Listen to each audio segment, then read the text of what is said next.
Warm greetings from the High 10. It is Everyday Shenanigans on this Wednesday, July 1st, 2020. Excuse me, earlier I was a little sweaty there. I had turned my air conditioning too far up and realized, okay, it's getting a little warm in here, so I had to turn the numbers down. Excuse my appearance, forgive me. But the next update I want to bring to you is pertaining to Mr. Harvey Weinstein. If you need verification for the storyline, please log on to BBC News. Harvey Weinstein. Some accusers denounce $19 million sellout settlement. Two lawsuits against Harvey Weinstein are to be settled for a proposed $18.9 million, the New York Attorney General has announced. The fund would be distributed between dozens of women who have accused Weinstein of sexual misconduct. However, lawyers representing 6 of the women who have accused the disgraced film producer have criticized the proposal as a complete sellout. Weinstein is currently serving a 23-year prison sentence for rape. What is the new settlement? The settlement announced on Tuesday would resolve a lawsuit filed in 2018 against Weinstein, his production company, and his brother by the New York Attorney General's office. It would also settle a separate class action lawsuit brought on behalf of women who accuse Weinstein of sexual harassment or assault. After all of the harassment, threats, and discrimination, these survivors are finally receiving some semblance of justice, Attorney General Letitia James said. Women who were forced to sign confidentiality agreements will also be freed from those clauses and finally be able to speak. The proposed settlement will still require approval from a federal judge and bankruptcy court. What has the response from accusers been? Lawyers Douglas H. Wigger and Kevin Minter, who represent 6 accusers, criticized the proposed settlement because it did not require Weinstein to accept responsibility or personally pay out any money. The proposed settlement is a complete sellout of the Weinstein survivors, and we are surprised that the Attorney General would somehow boast about a proposal that fails on so many different levels, they said. While we do not begrudge any survivor who truly wants to participate in this deal, as we understand the proposed agreement, it is deeply unfair for many reasons. However, another Weinstein's accusers, Lizette Guy, said, "This important act of solidarity allowed us to use our collective voice to help those who had been silenced and to give back to the many, many survivors who lost their careers and more.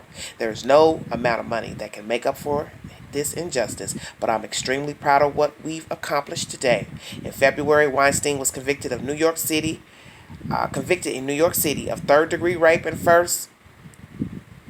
in February, Weinstein was convicted in New York City of third-degree rape and first-degree criminal sexual act and later sentenced to 23 years in jail. If you need verification for the story, please log on to BBC News. So, a settlement has been reached, but some, the attorneys feel like it is not.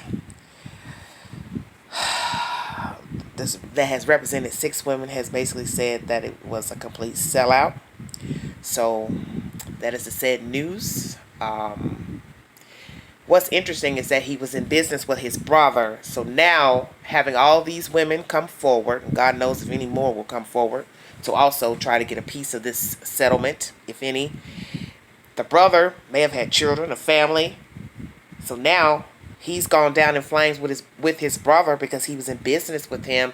So how crazy and cruel could that be? You know what I'm saying? To be in business with someone, they get sued for such heinous behavior, and now your money is at stake because you had your money in the pot with your brother.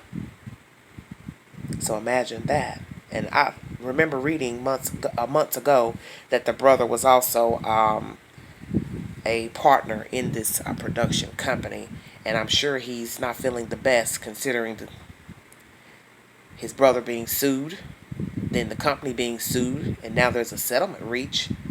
There's probably no more of a company at this point. And so whatever the brother tried to build with alongside his brother is null and void now, since these women have filed a suit, and the suit has been settled by New York judicial system. $18.9 million. Mercy. That is my update pertaining to Harvey Weinstein. It is a disgrace. It is a disgrace because many people knew of Harvey's behavior. I guess it was a running joke in Hollywood, hey, don't get too close to Harvey because, he likes to pat and touch and grope and push and shove. And I think it's sad. And I think we know a lot of people who are like this, a lot of men who are very overt in their behavior, very crass in their behavior, physically, verbally, and they get a free pass. Oh, that's just how he is. You know, everything's a joke. Everything's funny. But everything isn't funny. You know, because my thing is people have to be able to work, women and men. And no one has the right to try to force him or herself on you in exchange for any type of job, favor, whatever it is. People need to be able to work. And it's sad that many of these women probably feel uncomfortable, some, to ever work with Harvey Weinstein after their initial encounter with him. And because he was a big wig in Hollywood, New York, it can be made hard to get into business when you have someone who's sitting so high up on the throne and in power. Very sad. But that is the said information by bbc.com. Thanks for listening. Drop your comments below. And you all have a safe week. Like, share, subscribe. And until the next video, this is Everyday Shenanigans. Bye-bye.